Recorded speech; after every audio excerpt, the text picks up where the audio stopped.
Welcome to the Introverted Influencer Podcast.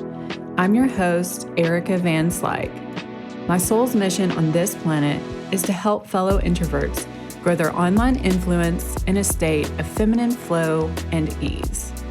While battling the woes of depression, anxiety, and even mom guilt, I've somehow managed to build a six-figure blog without the use of social media and without sacrificing my mental health. If I can do it, you can too.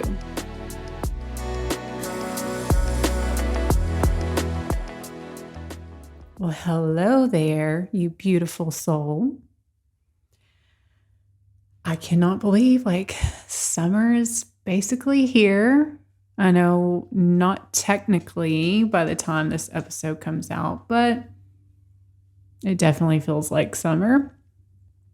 And my children are about to be out of school. So I decided before they get out of school for summer, I wanted to sit down and try to get an episode out. They are going to go to camp. That is an investment. It's not like a boarding camp or anything. It's not overnight, but it's just a day camp that I put them in.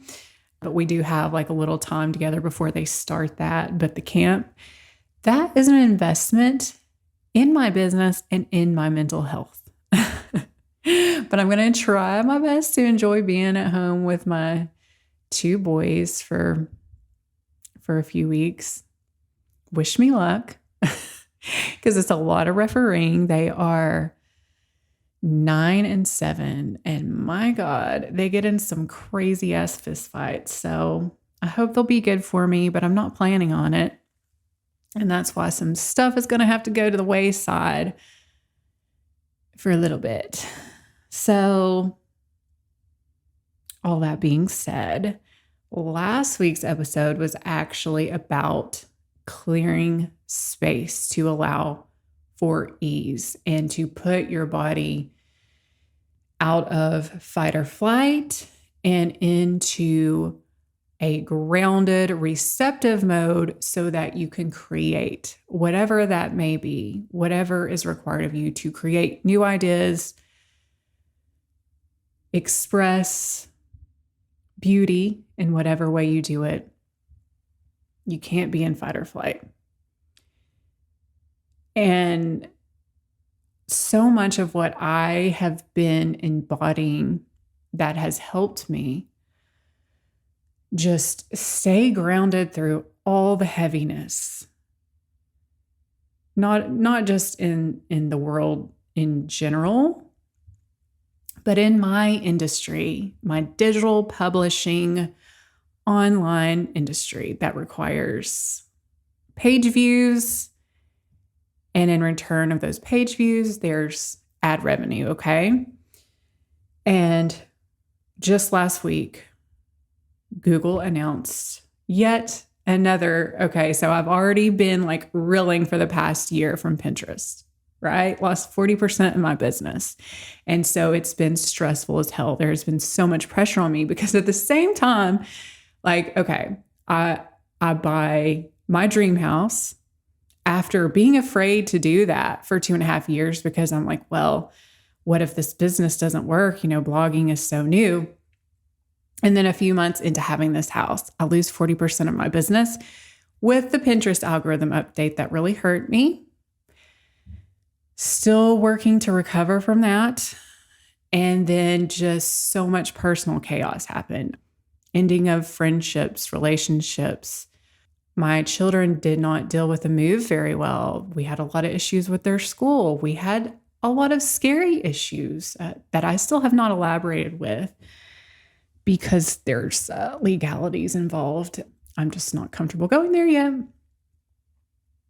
And so it's just been one thing after another. As soon as I feel like I'm getting to a good place, something else hits me. And I announced to you in that latest episode that I do feel a lot lighter. My energy is lighter. And while my energy is lighter, I feel like a new person. Shit keeps coming.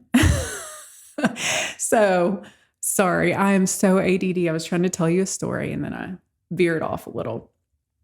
So last week, Google announced that they were going to make some of the biggest changes in the way they display search results that they have made probably since the early 2000s. This is big. They are integrating AI technology into the search results, and they're not going to look the same. And so basically, what this means is that digital publishers, like the major news online sources, or all the way down to a simple blogger like me, to make money from our business, we rely on eyeballs actually on our website to view the ads. That's the majority of how we get paid. Or if you click on a product that I mentioned, I get commission. That's affiliate. Well, this new interface that Google is slowly rolling out is going to, a lot of people are projecting that there will be no incentive because they're going to just rely on this AI answer. AI is basically going to curate the top results and give you an answer. So there's no reason to click over to the actual article or the blog or the website. So that would render digital publishing and blogging like profitless unless you're selling your own product. It's very scary times. And Forbes releases this article that basically says we'll be decimated, our online industry will be decimated, bloggers will be yada, yada, yada. And I just got myself in this really detached, trusting space, this really grounded space. And then I hear that and I read that article, and I knew better not to read the article. And then I put it away, and I thought, I've been through the ringer already this past year, over a year now. I'm not having it. I'm not spiraling there. There's a meme that's circulated, and a lot of people have put different sayings on it, but it's like a picture of a Barbie doll that looks like she's been through hell. Her hair's all crazy and frizzy, and she's got like eyeliner smudged, and she's smoking a cigarette. And like, I think one of them was just like, people think I'm spiritually bypassing, but I've just been through hell so many times. I know the universe always has my back. That's my vibe right now. Okay. And I know my life could be so much worse. I know it could, but it's been a period of immense trials, but ultimately growth. So, where I'm going with all this, there's so much fear right now in my particular industry. And it seems like it's one thing after another, after another. As soon as you get your grounding, some other change is happening. And I wanted to share with you still, like, despite that, I had maybe an hour after reading that Forbes article where it did scare me. But then I listened to any of the other bloggers. It's called the Blogging Millionaire Podcast. And his name is Brandon Gailey. And he's a blogging millionaire that teaches you how to do basically his approach to it. And he just released a really encouraging episode about how this is fear-mongering, that we have to realize these news outlets, a lot of it, they don't get paid unless you're clicking on the site, right? So it's clickbait, and people only click when it's sensational. So that really grounded me, and he gave a lot of figures that make me feel better. It's still scary. It's still very uncertain because this was only his prediction of what he thinks. So time will tell, but in the thick of all the heaviness and all of the uncertainty, how can we still live our lives and not be frazzled messes? Because we have to be grounded, and our nervous system has to be regulated and relaxed so that we can come and show up and do our thing to our fullest capability. So that is kind of what I want to go over today, or what are some of the things that I've been doing to just move past, like I said, I think it was last week, I said, get out of that struggle bus energy, because it's not doing me any good. It has me scatterbrained, overwhelmed, exhausted, and I'm done with it. And I've felt pretty good lately, despite everything being thrown my way. So how can you do this for yourself? If you are a blogger that's maybe been reading a little too many of those scary articles, or have been in a little too many like negative threads, or just if you're experiencing like a lot of uncertainty and heaviness in your own life. Okay. I think some of the biggest, I've got a few bullet points, but what I want to say, there is a theme to all of these. I would say number one, detachment is a major theme to some of the ways you can approach this. And then empowerment, something that really it was like a light bulb moment for me, that it helped me so much that I was able to get back and start recording these episodes.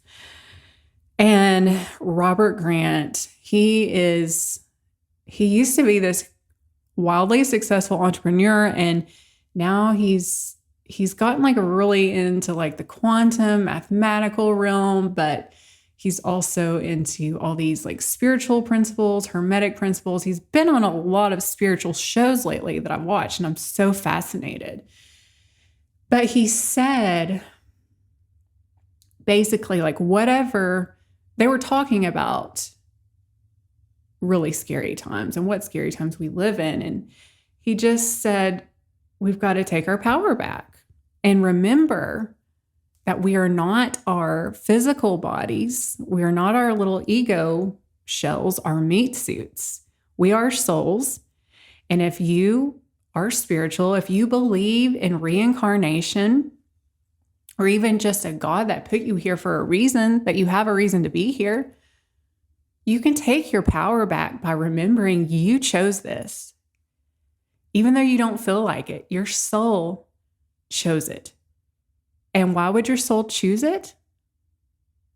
Why would Source create your soul, or kind of live vicariously through your human experience? If that's what you believe, I think that's an interesting theory. Because there is a lesson that you were put here to embody. A lesson. So it's essentially just choosing, and it's tempting. I got in victim mode very briefly after that Forbes article, and I thought, what the fuck? Why did I choose to be a blogger? And then why did I choose to buy a home, and all this during this time? It's bullshit. Why? Why me? And thank God I had just listened to him say that not too long ago. So I thought, no, I chose this. My soul is choosing this. It's going to teach me something. So I've said this before, but I'll say it again. Shift the why is this happening to me to how is this happening for me? And look for how is it happening for you? What is it teaching you? How is the situation ultimately going to leave you better off? Because our reticular activating system in our brain, when you ask it a question, it will find if you're looking for evidence of something, basically, it will find it for you, whether that be good or bad. So why not look for the positive? That your subconscious will feed that to you instead of looking for ways that you're being fucked or you're a victim, because it will give you that too. You get to choose. Okay, so take your power back. That's one of the coping mechanisms that's really helped me lately. Another, I'm very faith-based. I'm very spiritual, and I pray, and I'm all about my angels and my guides and God, the universe, all of it. I've got my sage, my crystals. But sometimes that's just not enough because I'm kind of split. I'm a Virgo. So I'm woo in some ways, but I'm very logical in a lot of other ways. And sometimes we just can't rely on sheer faith. That's asking too much of our limited human capacity because we can't see it all. So sometimes I think we're just too hard on ourselves when we do lose our faith. And I've had many of those moments through this. I don't like to admit it, but I'm a human being. So instead of just relying on sheer faith alone, I have been looking for evidence, tangible evidence. And what's helped me the most is looking back, whether this be like during a hypnosis session. I've got some guided meditations that are basically hypnosis sessions. I don't go to a hypnotherapist. Or just when it's journaling, I journal a hell of a lot. It feels so good to get it out of me, just to get it out of my mind and just get it onto paper. During those times, I really try to go back to instances, to evidence where in the past, maybe during it, when I was in the thick of it, it felt like the worst thing that ever happened to me. And this is not, I'm not talking about death here, but death is inevitable for all of us. So we do have to try to see the positive in it. I'm not talking about death. I'm talking about just the really hard times in my life where in the moment I thought it was the worst thing ever. Why is this happening to me? And once I got through it, how I was ultimately way better off because I did learn the lesson. And once I got through it, I saw how it was for me, how it had worked for me, and I was so much better off. So go to those times. Stop forcing yourself and beating yourself up to just have faith and actually go back into your life and get some real evidence. And so many of the most beautiful things have come through my pain. I was with a horrible alcoholic cokehead back in my early 20s that cheated on me, treated me like shit. And I just wanted to change him. I thought, I can help him. I can fix him. Why doesn't he love me? Like, what am I doing wrong? What's wrong with me? Why can't he just be faithful or halfway why can't he stop stealing my money to buy Coke? I don't know. It was horrible.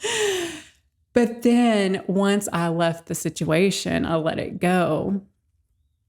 I learned so many lessons on what to look for in a partner and how I am truly worthy of love and someone to treat me like a human being. And I'm not saying my marriage is perfect, but I've been married for 14 years to an incredible man. But I would have never appreciated a good man when I met him if it hadn't have been for that piece of shit. Hey, I wish him no ill will. Bless his soul. He was an addict, narcissist, whatever. But I hope you get the gist with that example. Know that if you are looking for evidence that it is for your good. So there's evidence in both ways that it's for your good. And then you're going back to those other times. You'll be empowered. You won't be a victim. You'll learn and you will be better off. And we've got to remember most growth, especially spiritual growth, it doesn't happen when you're sitting on the yoga mat. That's just not how life works. It's when you're in the thick of it is when you know what you're made of. So moving on. So this is going to sound like a contradiction when I move on to my next coping mechanism for all the heaviness. But it is, I've decided to actually filter out any evidence to the contrary of what I wish for my life. As in, if it contradicts anything of the notion that I can have what I want and I can get it in a authentic, integrous manner, and it can be flowy and it can be fulfilling. If it goes against that, then I'm like, I'm not going to listen to that. So I shouldn't have, when I saw the Forbes article, I shouldn't have taken the bait, is what I'm saying. I should have just said, And that's why I'm not a big social media person. I don't have the news. I don't watch the news.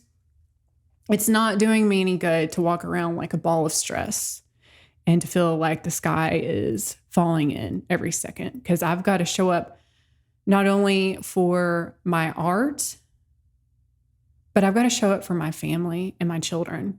So it doesn't do me any good to see the horror and to see the doom and gloom. So I tried my best to create boundaries with negative people, negative Facebook groups, negative articles, negative blogs, you name it. I'm going to put my filter on it. If it goes against what my definite chief aim or goal is in life, if it's like a lot of people are like, oh, blogging is going to die, I'm not going to listen to it. So call me delusional, but this is the reticular activating system at work. And also, there are moments where, of course, we have to be aware of like our numbers, what we're making, our analytics, this and that. We have to be somewhat aware. But if it's just upsetting you and pissing you off and discouraging you, and if it's taking away your motivation to continue on, you need to create boundaries with that too. So my advertising revenue was really depressing at the beginning of this year. And I had to like make a deal with myself. I'm only going to look at my numbers like once a week. If I look at it every day, I'm going to be so discouraged. I'm not even going to want to try. So sometimes you got to block out the bad evidence, evidence that goes against what you want. And I've got 2 more little tips for you. This has worked in the past of when I've manifested major things, of really noticing all there is to be grateful for. I know gratitude, it's cheesy at some point, especially when you feel like you're going through the ringer. But I do believe that there is still something to holding a certain vibration. And if anything, it just kind of relaxes your nervous system to just notice all there is to be thankful for. And it kind of ties in with knowing that it always works out if you can really milk all of the good in your life. So I just sit there first thing in the morning after I've got my kids off to school, and I sit there and I thank God for my health. I thank God for my children's health, for the sun, for air, for clean water, whatever it is I can think. But I connect with my heart. I actually kind of do some breathing exercises to get into my heart chakra and my heart space. So it's not just like this bullshit when I truly say I'm thankful. I get into this energy in my body and I radiate, and I really focus from my heart. I'm radiating that vibration of gratitude. And I try to do that multiple times throughout the day. I milk everything I can think to be grateful for, because there is something to vibration, baby. And then what will help you be more grateful for what you already have is, going back to the last episode, clearing space from all of the soul-sucking bullshit you fill your day up with that's not moving the ball. It's not making a difference. It is just feeding your ego. And that's all it is. Go back to that episode if you haven't. Listen to that. But if you clear space, if you allow for white space, then you have more time to get inspiration, ideas. You have more time to be spiritual. You have more time to be grateful. And then if you can, really make it an effort to fill up a little bit of that time with things that you love, that you authentically love, that calm you, that inspire you, that ground you and help you. I don't know. For me, it's been beautiful to be able to be back out on the water. I live on the lake, and we'll just go and canoe out in this private little cove that we live in, and it's magical. And it's in those moments where I'm like, oh my God, I'm going to be okay. Like, I'm here in this beautiful place. Somehow it will all be okay. So you find what that place is for you. And if you can't do it every day, I can't do it every day. But if you can just do it once a week, once or twice a week, it's just this, it's such a beautiful spiritual moment where you know for sure that there's something there and you're always going to be okay. That it gets to be good. Life gets to be beautiful. It gets to feel better. It gets to surprise you in not just shitty ways, but these beautiful, miraculous ways. So I hope all those tips helped you. It's really, we can't control what's being thrown at us. We can't control all the changes, but what we have to do is to understand and empower ourselves enough to know that we are not victims and that we can provide whatever it is we need. It's all within us. So if we're relying on an external circumstance to change to make us feel safe and secure, that is conditional. That is a conditional circumstance. And that lesson hit me really hard back in March when I've spoken about this in a previous episode where I was striving for safety in my business again, for security, for abundance, to know things would work out. And the moment came that I thought that I'd been waiting for with a viral post. I woke up to a viral post in March. And I'll never forget, it was the strangest reaction I had. At first, it was like, holy hell, is this real? Was this an accident? And then, and yeah, there was some happiness, but it hit me like a ton of bricks. Like, I still don't feel safe. What if I get hit again with another, I don't know, Pinterest algorithm change or Google algorithm change? There's just so much uncertainty is what I'm saying. And we can say, yeah, that's the life of an entrepreneur or a creative or a blogger or a podcaster, if that's what you want to do, an influencer. We could say, yeah, that's just a part of the territory. But no, that's just a part of being human. I've seen my parents who worked for corporations for years and years and years get laid off during, 2008? So what I'm saying is there's not going to be an external circumstance that will ever truly provide you with whatever it is you're looking for, whether that's security, safety, abundance, because all of those things come and go. They're not eternal. They're conditional. So our work is to cultivate all of that within ourselves because that's where it exists. So that is a sense of empowerment and detachment, like what I said, those overlying themes. So that's just something to marinate on, to contemplate on. And with that being said, you guys, my kids are about to get off the bus for the last time for this year. So wish me luck with that. I love my children. I just don't like being a referee because it is bad vibes, stressful vibes.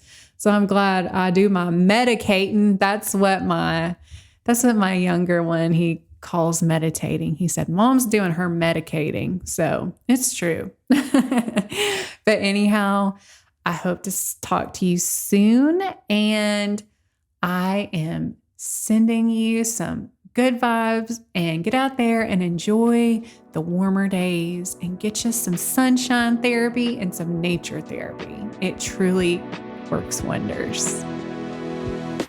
Thank you so much for stopping by this week. I make no money from this show. Actually, it costs me money to produce and host. So the best way you can show your support for this passion project of mine is by leaving the show a 5-star written review on Apple.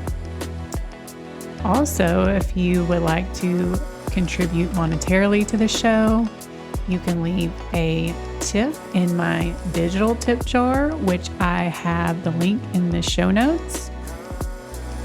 You can always share it with a friend who you think could benefit from the message. Or even better, you can take a screenshot of this episode, upload it to your Insta stories, and tag me in it at Designing Vibes. Sending you my love.